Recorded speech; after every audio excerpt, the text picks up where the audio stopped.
The galaxy collapsed overnight, but Earth kept fighting. Let me tell you something about empires. They love to call themselves eternal.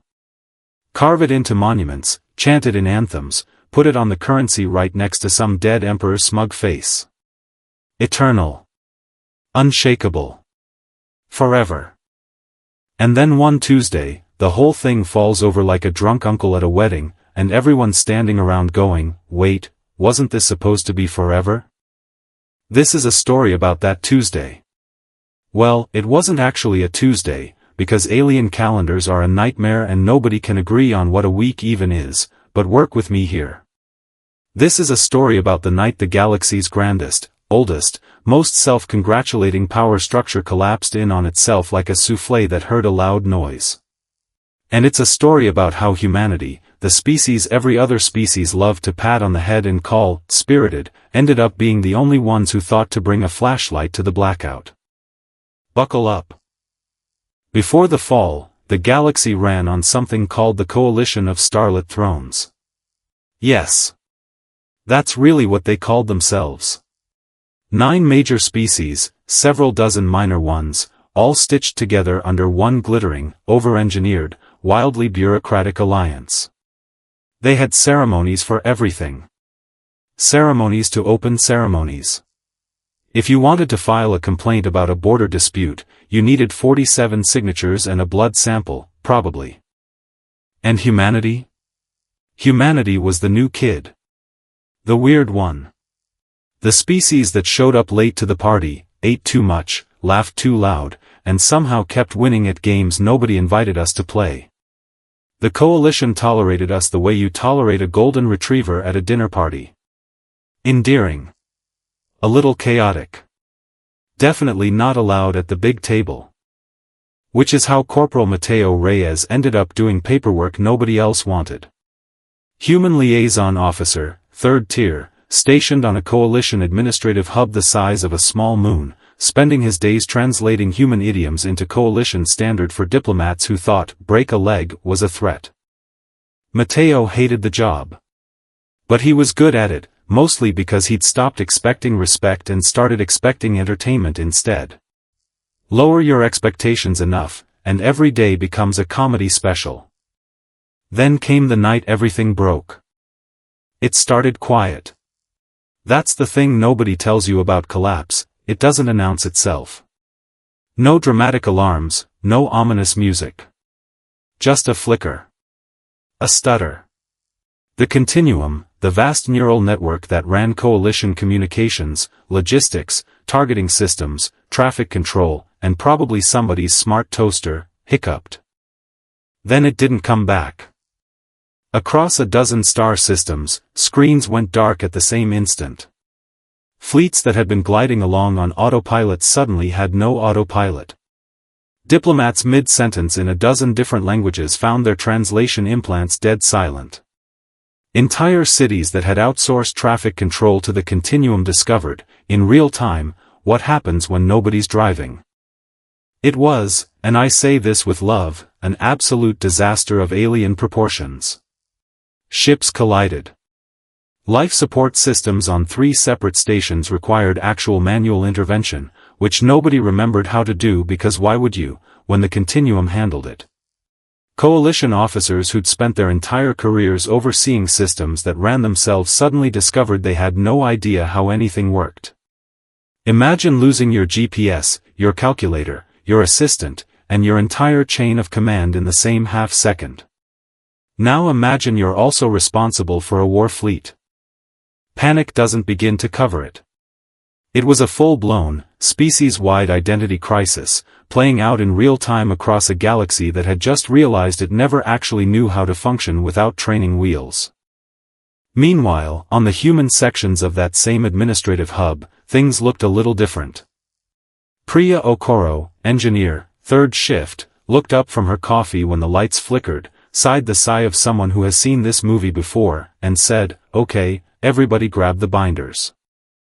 Because here's the thing about humans. We're paranoid. Gloriously, historically paranoid. We've had ice ages, plagues, world wars, and at least 4 different decades where somebody convinced us the world was definitely ending on a specific Tuesday. So somewhere along the way, we developed a very human habit: we plan for the network to fail. Every single time. Because it always eventually does. While coalition officers wept into dead consoles, human sections calmly pulled out laminated manual override binders, physical backup radios, and a checklist system so old it had probably been printed before half the aliens on that station were born. Priya had backups for her backups. She had a backup for the thing that backed up the backup. You know, she said, flipping a breaker with the calm of someone reheating leftovers, one day somebody's gonna ask why humans keep paper copies of everything, and I'm gonna say, because we've met computers. Mateo, 3 decks over, watched the same scene unfold with a grin he couldn't quite suppress. Every alien officer on that hub was one bad decision away from a full breakdown, and the humans were just doing the crossword while they waited for backup power. It wasn't smugness, exactly. Okay. It was a little bit smugness. Word came in fast after that. Not through official channels, because official channels were busy being on fire, but through the old human backup network, which, again, nobody else had bothered to build. An entire coalition battle fleet had gone dark near a system nobody important cared about, which of course meant it mattered enormously the second it stopped answering. The stubborn mule, humanity's finest example of a ship held together by stubbornness and duct tape, got the call. Reyes and Okoro, plus a skeleton crew, set out to check on a fleet that, 1 week earlier, had called humans charming but structurally unserious. Remind me again, Okoro said, strapping in, why we're rescuing the people who called us pets. Because, Reyes said, we're the only ones who can. That's not a good reason. It's the only reason that's ever mattered. They found the fleet dead in space, lights out, engines cold, crews drifting in the dark like a very expensive, very embarrassing metaphor. The humans docked, cracked open airlocks, and started handing out flashlights and swearing, in roughly equal measure. The alien crew stared at them like they'd seen a ghost. Which, in a way, they had. The ghost of contingency planning.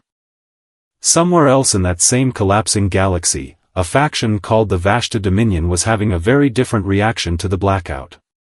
Where most species saw catastrophe, the Dominion saw opportunity, because nothing says, let's invade, quite like watching your neighbors lose the ability to defend themselves.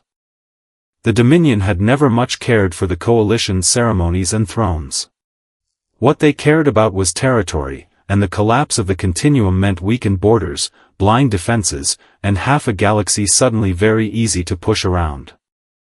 Naturally, they wrote humanity off entirely. Why wouldn't they? Humans had the least advanced tech in coalition space. Surely the species with the crummiest starships would collapse first. It is, and always will be, extremely funny watching someone confidently walk into the one mistake everybody warned them about. Back on Earth, the reaction to galaxy-wide collapse was, frankly, almost disappointingly calm. General Adiz Bello, humanity's ranking coalition liaison commander, activated protocols that had been sitting in a drawer since before half her staff were born. Decentralized manufacturing hubs spun up. Ration systems, the kind humanity built after learning the hard way what happens when supply chains snap, kicked into gear without so much as a raised voice. Aliens across the collapsing coalition sent increasingly frantic messages asking for help restoring their databases. Humans sent back paper maps and old analog radios with a note that said, in essence, try this. It became something of a running joke, quietly, among human command staff. The species with the worst technology somehow had the best backup plan. Turns out resilience isn't about how shiny your tech is. It's about assuming, at some point, all of it breaks, and building something dumb and sturdy underneath it anyway. The Vashta Dominion made their move on a small, mostly defenseless colony belonging to a species called the feral, gentle folks who'd built their entire civilization around trade rather than war, and who had exactly zero standing military worth mentioning. The Dominion expected a walkover. What they got was humans. Reyes led a small strike team, barely more than a squad, armed with weapons that hadn't needed a network connection since the day they were forged. No smart targeting. No linked optics. Just old-fashioned aim, cover, and the kind of stubbornness that gets bred into a species that spent its entire history refusing to lose gracefully. The Dominion commander, a towering creature named Vosk who had clearly rehearsed his victory speech, watched with something between confusion and offense as a dozen humans turned his elegant, network-reliant invasion into an absolute mess. See, the Dominion had built their entire war doctrine around network targeting systems, feeding off the same kind of galaxy-wide infrastructure the Continuum used to provide backup for. With that infrastructure gone, their guns still worked, sure, but their coordination didn't. Ships that used to move like a single organism now moved like a group project where nobody did the reading. Humans, meanwhile, had never had that luxury in the first place. We'd never gotten to lean on some grand network to fight our battles for us. So when the network vanished, we didn't even notice, because we were already fighting the old-fashioned way, the way that doesn't care whether the lights are on. Okoro, back on the stubborn mule, rerouted power from a downed Dominion relay station using nothing but spite and a soldering iron, turning their own dead infrastructure into cover fire support for Reyes's team. It was inelegant. It was loud. It absolutely should not have worked. It worked. By the time the dust settled, Vosk's forces had retreated, humiliated, and the feral colony was still standing, mostly thanks to a squad of humans who complained the entire time about how nobody ever says thank you. You know, Reyes said afterward, wiping dust off his jacket, I feel like we say this every time. And every time, it's still true. Nobody built us for this. Nobody built us for anything, Okoro said. That's kind of the whole point. Word of the battle spread fast, faster than any official coalition channel could have managed, because it turns out gossip works just fine without a supercomputer running it. Species across the collapsing coalition, desperate and out of options, started specifically requesting human assistance. Half of it was genuine desperation. Half of it was pure morbid curiosity, because apparently there's nothing quite as compelling as watching the galaxy's most underestimated species fix problems with tape, swearing, and sheer bloody-mindedness. Humanity, without ever asking for the job, became the galaxy's emergency contact. The number you call when everything's already gone wrong and you just need someone who won't panic. In the wreckage of the old coalition, something new began to form. A council of surviving leaders, battered and humbled, sat down to figure out what came next. And for the first time in humanity's short, chaotic tenure among the stars, we weren't seated at the kids' table. It wasn't respect exactly, not the shiny kind you see in the old stories. It was the grudging, practical respect you give the person who showed up with a flashlight when your generator died. Humans were still feral, still a little too loud, still entirely too fond of duct tape as a structural material. But feral had become an asset, not an insult. General Bello sat at that table, calm as ever, and said something that would later get quoted more than she probably wanted. You built a galaxy that only worked when everything went right. We built one that works when everything goes wrong. Guess which one just survived? Nobody had a comeback for that. So here's where we leave it, for now. The galaxy didn't collapse because it was weak. It collapsed because somewhere along the way, an entire civilization forgot that resilience isn't something a network can do for you. It's something you build into yourselves, slowly, painfully, one disaster at a time. Humanity remembered. Everybody else is catching up. And the Vashta Dominion? Oh, they are absolutely not done. Vosk does not strike me as the type to let one humiliating defeat go unanswered, and there's a whole galaxy left to threaten. But that, my friends, is a story for the next book. For now, just remember this. The next time somebody tells you the galaxy runs forever, ask them what their backup plan is. Spoiler. They don't have one.